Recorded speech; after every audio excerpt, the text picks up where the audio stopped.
وعلیکم ورحمۃ اللہ۔ جی پیارے بھائی اعظم علی فرام پکاڑا مرکز مکہ مدینہ، آپ نے جناب حضرت طارق جمیل صاحب کا یہ بیان بھیجا ہے جو کہ لیلۃ القدر کے حوالے سے کہا، پھر اسے نصف شعبان کی رات بنا دیا، تو عالم کو قطعاً اس قدر عظیم جہالت زیب نہیں دیتی۔ کوئی جاہل دین کے علم کا دعویٰ نہ رکھنے والا اور کوئی ایک عام مسلمان ہو، وہ اگر کوئی ایسی جہالت کر دے تو اپنی جگہ پر، ورنہ دائی اور مبلغ اور تبلیغ کرنے والا اس کے لیے ضروری ہے کہ وہ لوگوں کو صحیح بات پہنچائے اور گھڑنتوں سے 100 میں 100% گریز کرے۔ طارق جمیل صاحب نے 15 شعبان کے حوالے سے کہا کہ اس میں یہ 15 شعبان کی رات بھی شامل ہے، تو جواب یہ ہے کہ اس میں 15 شعبان کی رات شامل نہیں ہے۔ جو بیان ہے وہ ہے لیلۃ القدر کے حوالے سے، اور لیلۃ القدر رمضان کے آخری عشرے کی طاق راتوں میں کوئی ایک رات ہو سکتی ہے، 21، 23، 25، 27، 29، اور اسی کے متعلق اللہ کے قرآن میں ہے، نبی علیہ السلام کی احادیث صحیحہ میں ہے۔ اعوذ باللہ من الشیطان الرجیم، بسم اللہ الرحمن الرحیم۔ انا انزلناہ فی لیلۃ القدر، یقیناً ہم نے قرآن کو شب قدر میں نازل کیا۔ وما ادراک ما لیلۃ القدر، اور آپ کو کیا سمجھ کہ شب قدر کیا ہے؟ اچھا جی، لیلۃ القدر خیر من الف شہر، یہ لیلۃ القدر شب قدر 1000 مہینوں سے بہتر ہے۔ تنزل الملائکۃ والروح فیہا باذن ربہم من کل امر، اس رات میں اس میں ہر کام کے سر انجام دینے کو اپنے رب کے حکم سے فرشتے اور جناب جبریل اترتے ہیں علیہ السلام۔ سلام، یہ رات سراسر سلامتی ہے۔ ہی حتی مطلع الفجر، اور فجر کے طلوع ہونے تک یہ سلامتی رہتی ہے۔ تو یہ لیلۃ القدر شعبان کے مہینے میں نہیں ہوتی۔ کوئی جاہل ریڑی فروٹ، گنڈیری، ٹماٹر، آلو، گوبھی، پیاز، لہسن بیچنے والا اس طرح کی جہالتیں عوام میں بیان کرے تو کوئی تک بنتی ہے کہ وہ جاہل ہے۔ ایک بندے نے عالمانہ لباس پہن رکھا ہے، ایک بندے نے عالمانہ حلیہ بنا رکھا ہے، ایک بندہ دنیا بھر میں اللہ سے سب کچھ ہونے کا یقین، مخلوق سے کچھ نہ ہونے کا یقین، نبی کے طریقے میں دونوں جہانوں کی کامیابی، غیر کے طریقے میں دونوں جہانوں کی ناکامی، دنیا بھر میں یہ پیغام دیتا ہے، لیکن حقیقت اس سائن بورڈ کے خلاف پڑتی ہے۔ تو یہ لیلۃ القدر رمضان میں ہوتی ہے، اور رمضان کے آخری عشرے کی طاق راتوں میں، اس میں 21 ہے، اس میں 23 ہے، اس میں 25 ہے، اس میں 27 ہے، اس میں 29 ہے، ان طاق راتوں میں سے کوئی بھی رات کبھی بھی کسی بھی سال وہ لیلۃ القدر شب قدر ہو سکتی ہے۔ تو طارق جمیل کا یہ کہنا کہ 15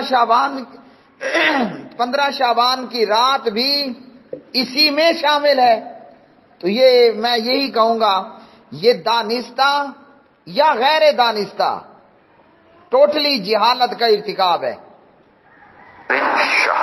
کہ ہم نے آپ کو ایک رات دے دی، آپ کی امت جاگ لے، یاد کر لے مجھے، 1000 مہینے سے بہتر۔ کتنا بہتر؟ ہر ایک کی بندگی کے مطابق بہتر۔ اسی میں سے لیلۃ نصف شعبان، 15 شعبان بھی ہے، اور اس رات کو میرے نبی کی صبح کو روزہ رکھتے تھے، اور اس روزے کی فضیلت یہ ارشاد فرمائی کہ 15 شعبان کا روزہ پچھلی 15 سے اس 15 کے درمیان جتنے گناہ ہوتے ہیں سب کی معافی کروا دیتے۔ طارق جمیل صاحب کہتے ہیں 15 شعبان کا روزہ، اس 15 اور پچھلی 15 کے بیچ میں جو گناہ ہوئے سب کی معافی، بالکل خالصتاً پیور کلاس 24 کیرٹ کا جھوٹ ہے، مطلب گڑنتو ہے، ایسا کسی بھی دور دور تک کسی بھی صحیح حدیث کے اندر نہیں ہے۔ لوگ علماء کے پاس آتے ہیں کہ قرآن اور حدیث سنیں، اب عالمانہ حلیے میں اگر کوئی صحیح بات بیان نہیں کرتا اور لوگوں کو نبی کے طریقے کے نام پر گھڑنتو چھوڑ کے چلا جاتا ہے تو یہ بہت بڑا لوگوں کے ساتھ دھوکہ ہے، یہ بہت بڑی فیکنگ ہے، تبلیغ کے نام پر، علم کے نام پر، نبی کے طریقے کے نام پر، یہ بہت بڑی مسٹیک ہے، اور یہ دانستہ غیر دانستہ دونوں صورتوں میں موجود ہے۔ 15 شعبان کی رات کی عبادت، دن کا روزہ ٹوٹل گھڑنتو ہے، من گھڑت، کوئی ثابت نہیں ہے، انتہائی ضعیف، موضوع، نکارہ اور بیکار روایات۔ اور اس پر طارق جمیل صاحب کا یہ فرمانا کہ سال گزشتہ کے گناہ معاف ہو جائیں گے، تو یہ کسی طور پر بھی درست اور ثابت نہیں ہے۔ اب عوام کل انعام کا کیا حال ہے کہ جناب ان کے نزدیک گویا طارق جمیل نہ ہوئے، امام ابو حنیفہ ہو گئے رحمت اللہ علیہ، حالانکہ ان کی بات بھی حرف آخر نہیں ہے، حرف آخر وہی ہے جو صحیح حدیث میں موجود ہو۔ تو اس لیے میں عوام الناس سے، مسلمانوں سے یہی کہوں گا کہ جو کل کے خطبہ جمعہ میں نے کہا، اللہ کی محبت پانے کے لیے ضروری ہے حضرت محمد صلی اللہ علیہ وسلم کی اتباع۔ کوئی بھی آپ عمل کرنے لگتے ہیں ثواب کے نام پر، ثواب کے حصول کی خاطر، کوئی بھی آپ نیکی کا کام کرنے لگتے ہیں حصول ثواب کے لیے، تو بھائیو یہ دیکھو کیا اللہ کے پاک نبی سے وہ ثابت بھی ہے یا صرف طارق جمیل اینڈ کمپنی کا، ان مقلدوں کا ایک چھوڑا ہوا جھوٹ ہے؟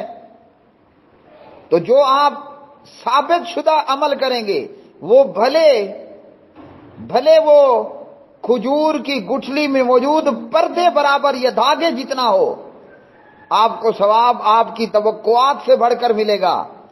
اور اگر آپ نے اللہ کی محبت اور اللہ کی رضا اور ثواب کو پانے کے لیے گھڑنتوں پر عمل کیا، 15 شعبان کی پوری رات جاگتے رہو، میں کعبے کے رب کی قسم کھا کے کہتا ہوں آپ کو ثواب میں ککھ نہیں ملے گا۔ دلیل ان عائشہ رضی اللہ تعالی عنہا قالت قال رسول اللہ صلی اللہ علیہ وسلم من عمل عملا لیس علیہ امرنا فهو رد، رواہ مسلم۔ امام مسلم نے یہ روایت کیا، پیارے نبی نے فرمایا جس نے کوئی عمل کیا اور اس پر ہمارا امر نہ ہوا وہ کام مردود ہے۔ تو ان لوگوں کا کیا حال ہوگا جو سورۃ الغاشیہ نے بیان کیا، عاملۃ ناصبہ، اور پھر یہ لوگ ان کے ہاتھ ہوں گے اور طارق جمیل صاحب جیسے گمراہ مبلغین کے گریبان ہوں گے، اگر وہ طارق جمیل صاحب کے گریبان کو پہنچ پائے تو، ورنہ قیامت کا دن تو یہی ہوگا۔ اللہ اکبر، اللہ کے قرآن نے کیا خوفناک منظر بیان کیا۔